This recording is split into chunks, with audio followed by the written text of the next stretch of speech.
It had the words on it, unity in diversity. Now, does that sound familiar? Unity in diversity. Diversity is a key word for the politically correct. Then he explained to the audience that it means they're getting ready. I think it's a good sign that we understand the time that we're in. You know, in June of last year, he was at it again. He said, we're making plans for the future. We're talking about creating other reserve currencies. We're counting on other countries to understand this. French President Nicolas Sarkozy concurred, saying world powers should think together about a new international currency system. He also said the world's financial system was outdated and should be replaced. We all need to think about the foundations for a new international financial system. He urged, we've been based on the Bretton Woods Institute of 1945 when our American friends were the only superpower. My question is, are we still in 1945? Well, the answer is no. Former Fed boss and current chairman of Obama's Recovery Advisory Board, Paul Volcker, has been a long-time proponent of a global fiat currency and a global central bank. What does that mean, a fiat currency? That means a currency that's banked by nothing.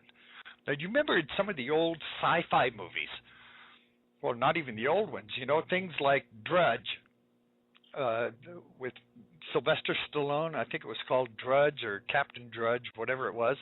Well, do you remember their pay system then? They would go to a machine and they would swipe their card and they were paid in credits. And they were called credits. It wasn't a mark or yen or dollar or any of that stuff. It was simply called a credit because that was an example of a global currency where everything has the same value, where everything all amounts to the same thing. It's spendable anywhere, anytime, anything. Now, currently, the global currency is the dollar. So if international countries want to buy oil, an international product, they have to pay for it in dollars. Now, currently, here's their argument. Currently, other countries have to take their currency and cash it in for dollars and then buy their oil with dollars. Well, they want to get away from this because their argument is that different countries have different values on their currency. So, for instance, one country may have to spend two of their dollars or their currency to get one of our dollars, where another country might have to spend 50 to get one of our dollars. And they say it's not fair. It's causing these economic crashes. They're saying that's why these economies are crashing all over the globe because of the difference in the value of currency. So if my friend, say to the north, the country to the north has to pay 50 of their currency to get $1, one petrodollar, then and the neighbor to the left has to pay 2 of their currency to get a petrodollar, then who's going to be more advantaged to get that petrodollar to buy oil? Well, the oil price in one place is going to be drastically different from the oil price in another place. They say that's what's causing the crash of all of these economies, where if we had one currency that all had the same value, then there wouldn't be any petrodollar, there wouldn't be any preferred currency, there wouldn't be any cashing in of any of this. Sorry, Mr. George Soros, who would be out of business because that's how he made his money, by buying up the currency of small countries, almost crashing those countries, and then selling it off once it was ready to be made a profit on. Talk about exploiting poor countries. Mr. George Soros should be ashamed of himself. So that's the idea behind this global currency, is that all of these powers should be, quote unquote, equal and fair. It's all equal and fair. Well, in China, the People's Central Bank has also called for a new reserve currency. And these BRIC countries have been calling for this all along. In fact, in past programs, I have played clips from the meetings that they've had where they're calling for this global currency, where they're saying we don't want it to be a yen or a mark or anything We'll call it something else, but it'll be all the same value, so we're all getting a fair shot. Everyone has an equal shot. Does that sound familiar? Well, a 2009 report published on the central bank's website entitled Reform the International Monetary System explained that the desirable goal of reforming the international monetary system, therefore, is to create an international reserve currency that's disconnected from individual nations and able to remain stable in the long run, thus removing the inherent deficiency caused by using credit-based national currencies. A new global currency system could be created that no longer relies on the United States dollar as the single most major reserve currency, said the UN's World Economic and Social Survey. The dollar is proved not to be a stable store of value, which is a requisite for stable reserve currency. The new UN report said the IMF would be given the authority to print its own fiat currency, claiming that the new system must not be based on a single currency or even multiple national currencies, but instead should permit the emission of international liquidity, such as special drawing rights. Now, I've explained special drawing rights before. It's to create a more stable global financial system. Special drawing rights are assets that are issued by the IMF with a value currently based on multiple fiat currencies. Fiat meaning backed by nothing. That's what a fiat currency is. There's no backing behind it. There's no silver, no gold. It's just a piece of paper that it's a credit. Just like in the sci-fi movies, you're issued a credit. That's a fiat currency. Then there's the International Monetary Fund. This is a candidate for this position of this global central bank, which in some ways has already taken on the role. You know, like other figures in the organization, the IMF boss, Dominique Strauss, has called for this global regulation of a world currency controlled by the fund. We need a world bank.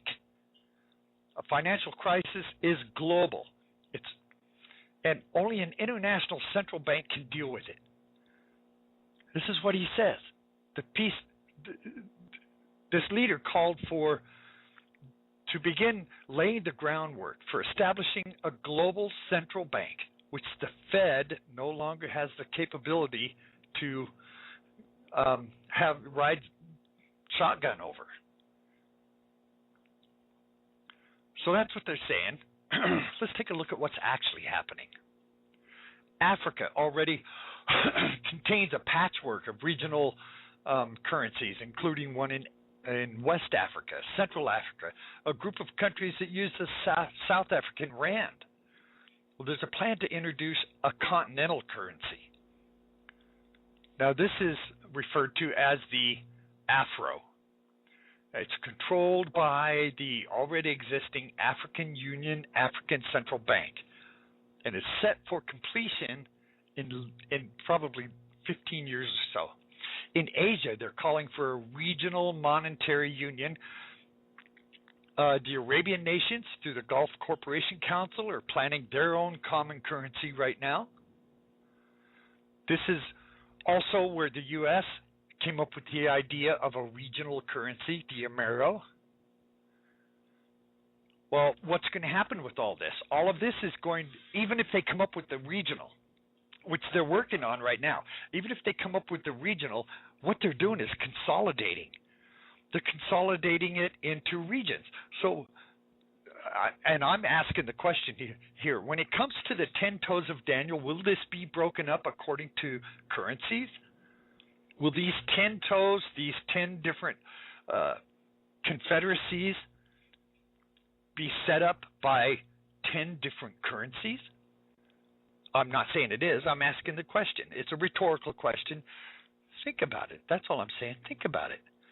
Because remember, just like when I talked about Russia being brought down and then built back up the way God wanted them to be,